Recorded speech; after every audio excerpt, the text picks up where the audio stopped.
Hello and welcome to the first video in hopefully a series of videos I'm planning on doing called Random Sound Design. And this is just when I'm going to try to showcase different pieces of sound design that I've created, different synthesis and sound design instruments or effects to try to, for you, the viewer and listener, kind of glean some tools or tips from the process, and also for me personally, just to kind of process like how I went about creating something and really solidify the entire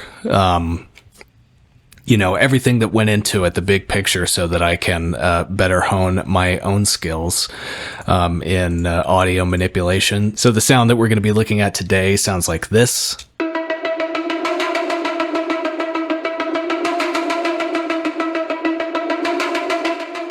So this kind of warped cinematic synth ARP. I'm going to turn off all the effects and just get started breaking down things that are occurring in the software synthesizer that I'm using, which in this case is Massive X. One of the, and I'm only just recently really taking this to heart, unfortunately, but one of the best pieces of advice I've come across when trying to figure out, like, how do you get better at synthesis? How do you get better at synthesis, at sound design? One of the best ways you can do that is to learn one synthesizer in and out, top to bottom. If you're like me, leading up to this point, I spent a lot of time delving into presets, and that can be a good way to kind of get familiar with just like what the possibilities are when synthesizing and using sound design to create sounds. And then occasionally I would try to adjust parameters of those presets, reverse engineer, but I'm really wanting to develop my own sounds and to become much faster, more efficient, and better at it overall in terms of achieving the desired sounds that I'm wanting. And a great way to do that and to break the cycle of just scrolling through presets endlessly is to be able to hopefully learn just one synthesizer, as opposed to buying all the software synths and just amassing presets that you are limited by. Is to learn one synth, one or two, really well, and to be able to just dominate that one piece of software and to squeeze as much out of that as you possibly can. And Massive X is one of those synths that I really like a lot, and I'm trying to learn top to bottom. So real quickly, I'm going to show you kind of how the sound was created inside Massive X, and then we'll get to some effects that I threw on it to achieve the end result. So I'm going to turn off all the effects here, and I'll try to quickly just kind of go through everything. We've got a saw wave here that sounds like this. And you can hear some things are being done to it. I'm using one of the performers essentially as a kind of like an LFO, a modified LFO shape. And this is affecting a handful of things. It's affecting the pitch, so you can hear it going up one semitone. It's also affecting the pulse modulation of this first and second oscillator, which I'll show you here in a sec. And that's at this setting. And so I'll bring in the second oscillator now. The second one I'm using is a square wave that sounds like this. And I've modified the pitch of it to more closely kind of match this one. And so I've blended those together, and without the Performer 2, it just sounds like this. Oh, hold on one second. This kind of synth sound, and with Performer 2 sounds like this. So it's ramping up that pulse modulation on each of those and the pitch as well. And those are kind of both being performed in unison. I'm going to activate the filter real quick. So in my routing, I'll show you the oscillators and the noise generators, which we'll bring in here in a sec, are going into our filter, and that's going into all of our effects, which we'll get to. But on the filter, an important thing that's happening is I have a 16th note arpeggiated pattern that I've modified here and there. As you can see, some of the lengths of these and curves are different in places. And I'm modifying that with Performer 1 as well as Performer 2. So the filter twofold has this kind of movement that's happening, one in the more rhythmic kind of section, and two in a kind of gradual. As you can see, it's not modulating it quite a lot, but just a little bit of overall movement, big picture, in addition to the rhythmic movement. And that sounds like this.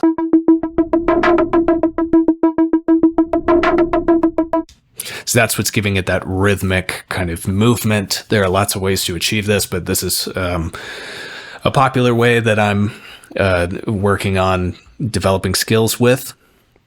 Okay, so let's bring in our noise generators, and I'll show you what those sound like. With the filter on, I've got this noise here,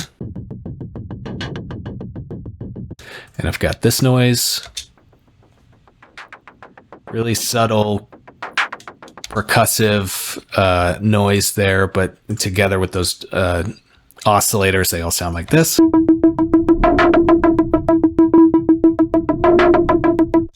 Just adding a little bit more texture to the noise. Okay, let's get to distortion next, which I'm modulating the mix amount of with that Performer 2.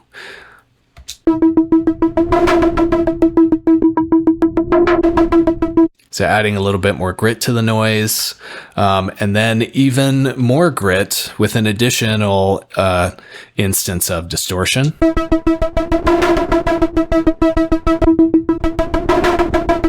So you can hear it's adding all those upper harmonics and more of a kind of sharper tone to the overall sound, which is what I was wanting, is a kind of aggressive rhythmic synth sound that I could then manipulate with effects after the fact. So that's what's happening there. And right here we have an additional filter at the end of the chain, which is doing kind of similar things. As you can see, it's being modified in a similar way to this initial filter. And this is there mostly just to kind of rein in some of that harshness.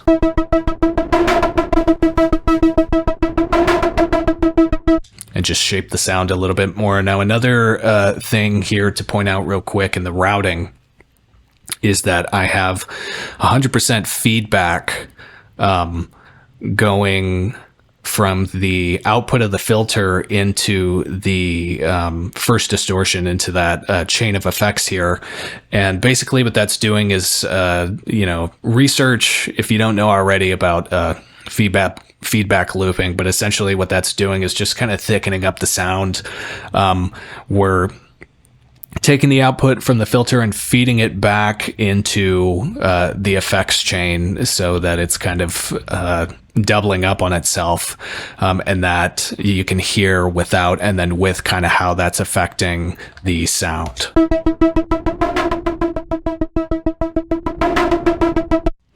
So it kind of increases the signal there in an aggressive way and adds more depth and harmonics to the sound as it's being processed through these effects.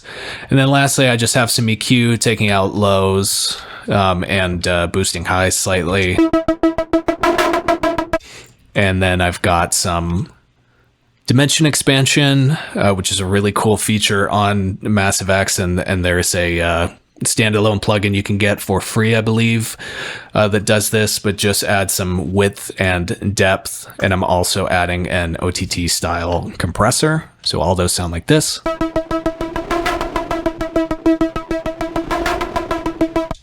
Okay, so pretty cool sound on its own. And when you reach a point where, you know, your synthesis kind of ends up with the overall skeleton of a sound that you like, then that has rich harmonics and is achieving what you want, which in my case here was a kind of snappy, aggressive, rhythmic sound.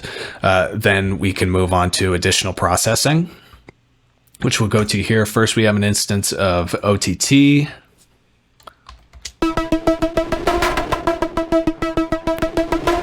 Which always adds a nice top end to sounds. As you can see, I'm not hitting it super hard. The depth is essentially kind of a mix knob. And not quite, but, you know, more or less. And I'm hitting a 16% out of the 100. And I find that even just like my default OTT, when I bring up an instance of the plugin on something, it defaults to 10. And occasionally I will crank it. That can achieve a really interesting effect. But I've found even just around 10 or 15, can introduce this subtle kind of lift and richness to the sound. So just compressing the overall sound a bit with that and adding a little character. Then I've got an instance of the SSL channel strip.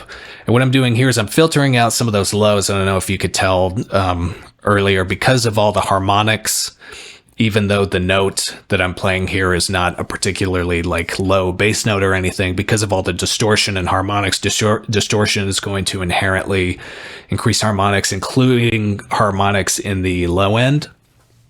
But this sound, I wanted more of kind of like a higher lead type sound. So I'm filtering all that out with the low cut filter and the band here, cutting a little bit of the mids and boosting some of the highs. And I will say, I added this plugin after adding some of the additional inserts here that we'll get to. And a really helpful tip I came across in researching sound design techniques is that adjusting and modulating or affecting the EQ of a sound going into different distortions and different saturators and other effects is a great way to kind of further shape the sound. And, you know, we might think of like, oh, EQ is what you do after you kind of have, you know, you throw effects on so that you can kind of rein the sound in and sculpt it. But you can also, that can be really beneficial in affecting how the sound reacts to the distortion you're putting it through and other effects. So really with sound design, it's common to see like EQ sculpting happening every other plugin or every few plugin instances, like at all different points through the process. So feel free to play around with that and don't sleep on EQ sculpting before, in between, after distortion and applying other effects.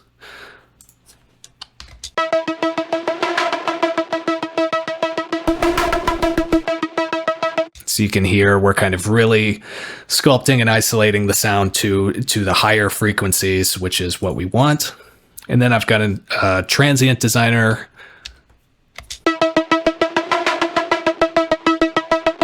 Just adding some more attack. Then I've got an instance of some tape saturation using the UAD Studer plugin, and we've got the input cranked and the output reduced to compensate, as you can see. And I believe that's really all I did. Usually I'll kind of experiment with some of the high frequency driver settings that can introduce some cool additional harmonics, but I just ended up cranking the input and getting this result.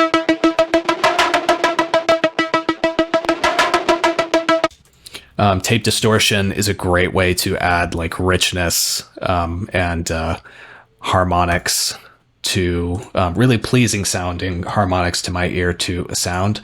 Then I've got an instance of Homicide, which is a plugin that I need to delve more into. I need to go back to the manual on this one, but When I finally threw this on there, it just really, I was like, that's it. That's the character of distortion I'm looking for in the sound.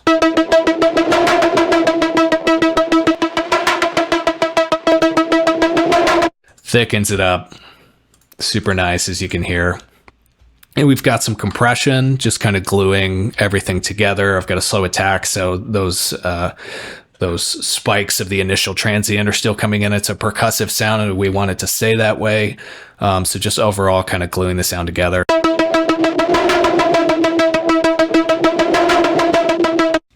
Lots of compression, as you can see, lots of gain reduction. Don't be afraid to be heavy-handed with compression when it comes to sound design.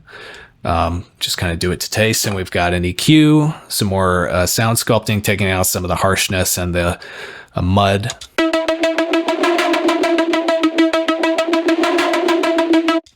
And then I thought it might be cool to add some more filters and get some more kind of, limit those harsher frequencies and kind of, further affect the sound in an interesting way. So I've got one instance of Volcano here, which is FabFilter's filter. And I've got a saw wave that is modulating the frequency cutoff with every 16th note, which is what the arpeggiator is doing inside of Massive X. And so just adding a little bit more filter rhythmic effect to the sound. And then I'm also modulating the amount that it's doing that. So essentially kind of modulating the cutoff here and how far it's taking the filter sweep. And that sounds like this.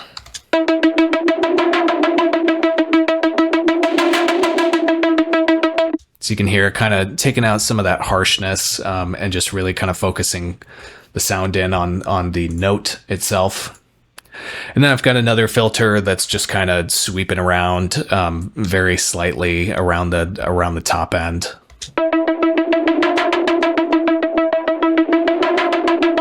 And this filter LFO shape kind of matches the one from Performer 2 in Massive X. So just kind of further reinforcing and adding some movement that matches the inherent nature of the sound. Some more EQ. Giving it a bit of a boost. And then I wanted to add some processing that would give some depth and space to the sound. So I've got an instance of a reverb here.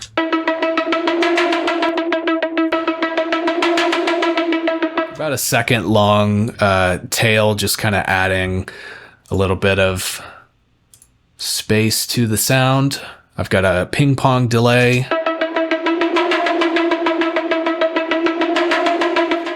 After the reverb, so these reverb saturated kind of delays are adding to the width and depth of the sound. I've got a plate here, which is just adding a little more space.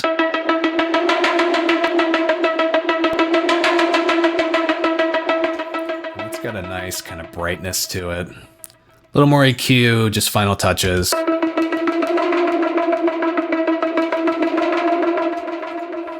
And then because I clearly love reverb so much, I've got an instance of the Eventide 2016 reverb, and I'm doing the kind of 2016 reverb trick, which is mix all the way up, position, diffusion, decay, pre, all the way down.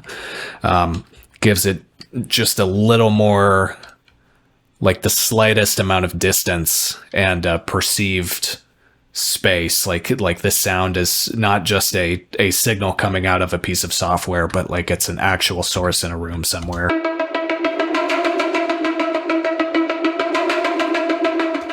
So let's hear it once again without the effects.